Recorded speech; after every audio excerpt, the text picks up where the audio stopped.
Bonjour à tous, nous poursuivons avec la Mishnah Vav, la 6e Mishnah. Dans la Mishnah précédente, concernant le Kriyat Shema, la Mishnah nous avait rapporté un din et une hanaga, une conduite de Rabban Gamliel, qu'il avait lu le Kriyat Shema même le jour de son mariage. Dans cette Mishnah, nous voyons une autre anecdote qui, d'un premier abord, est étonnante puisque c'est contraire à la halacha. On nous rapporte que Rabban Gamliel rachatz laila rishon shemeta ishto, il s'est lavé le premier jour, c'est-à-dire la première nuit, shemeta ishto, où sa femme est décédée.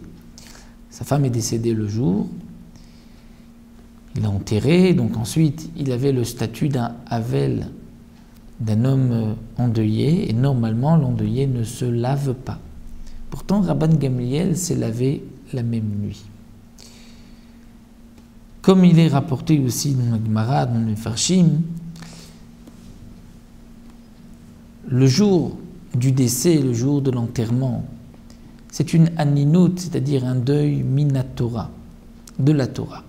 Ensuite, dès qu'arrive la nuit et les autres jours, ce n'est qu'un deuil des rabbanan, c'est-à-dire d'une obligation d'ordre rabbinique. Et c'est pour cela qu'on va faire une différence, comme dans le cas de Rabban Gamliel, où Amrulo Talmidav, ses élèves lui ont dit, mais l'olima de Tanu Rabbeinu, ne nous as-tu pas appris, notre maître chez Avel Asur Lichot, qu'un endeuillé à l'interdiction de se laver? Amar Laimi leur a dit, Enik Sha'akol Adam, je ne suis pas comme tout homme. Pourquoi? Istenis Ani. Je suis un homme fragile, un homme délicat. C'est-à-dire, comme explique le Barthénora, Istenis, on retrouve la racine de tsina, c'est-à-dire de refroidissement. Lui, Rabban Gamliel avait besoin de se laver, et s'il ne se lavait pas, il en souffrait. L'interdiction pour un endeuillé de se laver est parce qu'il n'a pas le droit de se réjouir et de jouir d'un bon bain, d'une bonne douche, de se laver.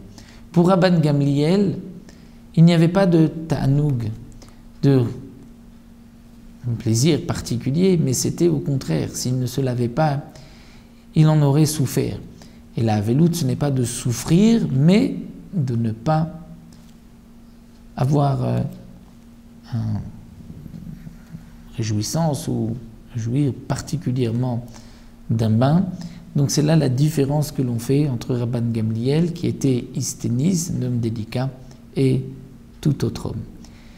Donc là encore, nous voyons une exception à la règle, bien qu'un havel, un endeuillé, n'a pas le droit de se laver. Dans le cas de Rabban Gamliel, tout homme qui serait comme lui, c'est-à-dire délicat, fragile, et le fait de ne pas se laver le ferait souffrir, il a le droit de se laver dans cette partie de deuil qui est midé Rabbanan, comme nous l'avons expliqué.